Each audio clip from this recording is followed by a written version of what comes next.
That hurt. At Cardiff. No, See, we will. oddly enough, someone pointed this out. He's heading to a team that has another goalkeeper called Matthew Turner. He might get benched behind him. Who knows? But Yeah. the way Turner's been playing, you think, how bad could Horvath have been in practice? Practice? He must have been really bad. Or Turner's just really good in practice, and he chokes on the It field. seems like some mental gaps, right? Oh, as far God. As like his brain went. He looks panicked out there. I've never seen Matt Turner look like this until just recently. I've never seen him for a whole season look like he's not so much waiting to, excited to be there and play. He is trying not to make a mistake, and there is nothing worse than playing and trying not to make a mistake. You can't. There's no way you can play that way in any sport. Turner needs EFL games. Turner needs a lot. He is scared, Larry. There's something not right with him right now. And Larry and I had a big conversation about this, and it's possible that it's very possible that EPL is just not Turner's level. It's possible. I hate to say he's a good shot stopper most of the time. Most of the time. There are guys who, on the bigger stages, choke. Robert Green being a great example of that for the English national team. Fine club goalkeeper. Is that the 2010 goalkeeper that led it in Dempsey's goal? Yes. Made a song. D-Rec made a song, an ode to Robert Green. This is an ode to Robert Green. And because he let Dempsey have a free one there. But guys at the bigger stage, and this is the big stage for Matt, right? And Matt is choking, and that's too bad. Yeah. So Horvath wasn't even 25. He has now joined Carter. Is it permanently? That's good news. Yes. Good. Yes. He needs a permanent move, and he needs to go down a level to get his confidence back up. Because as we're seeing right now, our starting goalkeeper is sucking donkey balls. And if you would ever ask me, now been replaced. If you would ever ask me that Matt Turner could be a guy who would lose this much confidence, I would have said no way. He just seemed like a guy that was so focused. But you can see it in his play, dude. He's just scared shitless out there of making an error. And that might be the case right there. It's very much a mental thing because when he was with the Revs and he went through Gold Cup and he won a call up to the actual big boy national team because of his performance there. He earned a starting spot over Stefan because Stefan got injured. But then even when Stefan came back, it was a battle for who's going to be playing first because Berhalter likes to shuffle that around for whatever fucking reason. Right.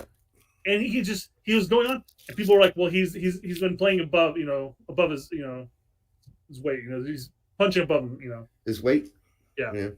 So maybe it's all catching up to him. Or maybe we're finding out what his limit is. His limit is that he's a shot stopper. That's about it. Well, that's not even working out for him now. It's an interesting topic because Pete got asked a question. He's like, we used to have all these like great goalkeepers, and now we're in turmoil when it comes to our goalkeepers. What happened? And Pete's like, I don't have an answer for you. Mm-hmm. And I said, well, maybe here's the solution. Here's a possible answer. What if our development of goalkeepers in this country never changed? It didn't. But the game changed. Yes, it did. So we have all these good shot stoppers, but man, if you ask them to play the ball at their feet and play it out, they're like, boot. It's the one spot Slonina struggles with. It's actually the one spot all of the guys right now struggle with for the most part. Even Stefan's actually probably the best of all of them playing with his feet, and he sometimes makes gaffes. So it's like, how good is Brady with his feet? He's not bad, but he's not the sweeper keeper that everybody wants nowadays. But that's the thing, though, is our development as far as how we train goalkeepers at the youth level and on has not changed. And maybe it will change, but hopefully we change with the times and not necessarily 10 years behind the times. There are a lot of goalkeepers that were awesome back in the 80s and 90s who wouldn't be allowed to play goalkeeper anymore because they were horrible with their feet.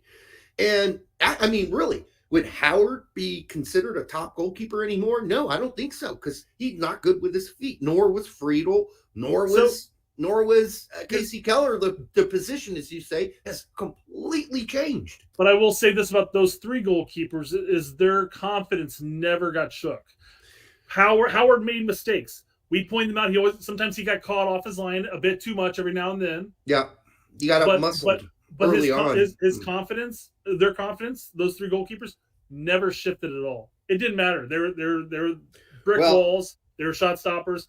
They never had to play out of their feet. Could they be playing now? I don't think so. I don't think so. The way the goalkeeper the position has changed. I think if you would have forced them to do that, their confidence would have been shook too. That's very possible too. Yeah, I guess. So, I mean, it's hard to say. And I'm just mentioned American goalkeepers. I could go into a list of amazing goalkeepers through history who would have been questionable if you asked them to play with their feet, but are thought of as some of the best goalkeepers in the world at the time in their era. The position is changed. Casey Keller even talks about it. If you asked me to come back and play now, and you played it back to me, I'm still booting it down the field fucking 90% of the time. Fuck that shit. My job's to save the goal. So, and that's the thing too. I mean, the times have changed, and we as a nation need to adjust accordingly. Yeah. I mean, quite frankly, our goalkeepers should have the ability to control their feet, anyways. You should never ignore some development. Our offensive players should learn how to defend, because even when they're pressing in the up high or even mid block, they still have to know how to defend on the open field. Yeah. So you don't want to miss these pivotal aspects of the game. You're an extra center back. You're not going to be asked to be as good as John Brooks on a long ball, but you got to be competent. Christopher Ellie says for $5, thank you, brother. Appreciate that. You're absolutely right, Brett. We haven't developed goalkeepers that are comfortable using their feet. Yeah. Yep. It's true. And, there are great shot stoppers out there who are going to lose their confidence to the point, because they're being asked to do something they're not good at. Matt Turner's case, where their shot blocking's now in question too. Like, even the second goal against him in this last game, well, the first one went near post through his legs, which, I mean, that's just, you're not allowed to do that. But the second one, God, I swear to God, Matt Turner would have got a finger on that like a couple years ago, at least a finger. He would have been able to he had these cat-like reflexes. Like, he could almost guess where the shot was going. He'd be there. He'd be like, damn, that would have been a goal against 90% of the other goalkeepers in the world. He's not even making those saves anymore. No. So that's what his confidence is shot right now. It's shot. It's affecting every aspect of his game. So Yep. And that's why he's getting replaced. They did sign last second. Nottingham Forest signed it. Mats Sels. He's Belgian. He's played a handful of times for the Belgian national team. He's currently was at Strasbourg, and he played 19 games for them there this season. So they got somebody, and they spent $18 million on him. Not quite as much as the $10 million they spent for Matt Turner, but they're actually got him for $8 million, and he's probably going to start almost immediately. How much did they spend for that keeper from Benfica? I think it was also around 10. That's what I was like. Man, Forrest has spent some long lines. Like I said, 24 to 27, but it might be closer to 30 at this point. It is on just goalkeepers this season. That's 3 of them too. Hey, but they shipped off their 5th string goalkeeper. He's got a loan to like League One or something. So, God. So Matt Turner, I mean, I hate to say this, but he's turned into Mr. Bungle. Remember that band? That sells was $5 million. That's not what I read in Transfer Market. I'm going to take the Forest fans' opinion on this one, man, until I see otherwise. Well, I'm just telling you what's on Transfer Market. Transfer Market. Manuel doesn't usually get those numbers wrong. Talk about the Scorpion was 5'9". Yeah, the Scorpion could play for $2. The Scorpion is not somebody people are going to remember, but even in the World Cup, I think he did one of the Scorpion moves, right? Where he'd flip and he'd kick the ball the back of his feet. He'd flip over. What was that guy's name? It was a goalkeeper, South American. Oh, sugar shits. No, I'm looking up that guy. Here. It was €8 million according to the transfer. You're right. Right. But I mean, Yeah, we'll see. I guess. I mean, if transfer market's got it down, because I have to imagine it's gonna be right. Larry, tell us the Scorpion guy's name, and then people go to YouTube and look this guy up. This goalkeeper. This guy's insane. He did this on a regular. Rene Higuita. Look this guy up. He is unbelievable. There also was the Mexican goalkeeper, the little guy who played for Los Angeles Galaxy. Yes, go look him up. That little guy actually would play in Chicago for years too. He would play in the outfield. Sometimes they'd be like, "Okay, straight out of FIFA, man. You just take your goalie and start juking out players."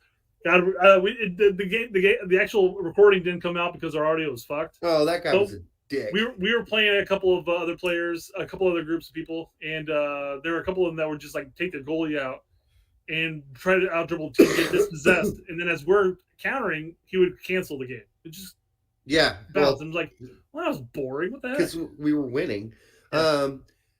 Campos. That guy could play any position almost. I mean, he played midfield when he wasn't playing goalkeeper. That tells you everything you need to know. So there have been goalkeepers in the past who were good with their feet. Who is the guy? Real Salt Lake guy, U.S. player, short guy, played for U.S. Why am I spacing his name? He was pretty good with his feet too. He was an exception to the rule because he was an outfield player first before he became a goalkeeper. And starts with an R, right? Small guy, Armando. Nick Armando, yeah. He was pretty good. I beat you, BMR and Fumar and Chambers. By like a millisecond. Between the two of us, we have some of the worst memories ever. So there's so much rattling up in here, and I get dumbed down because I have young kids. So liquor. All right.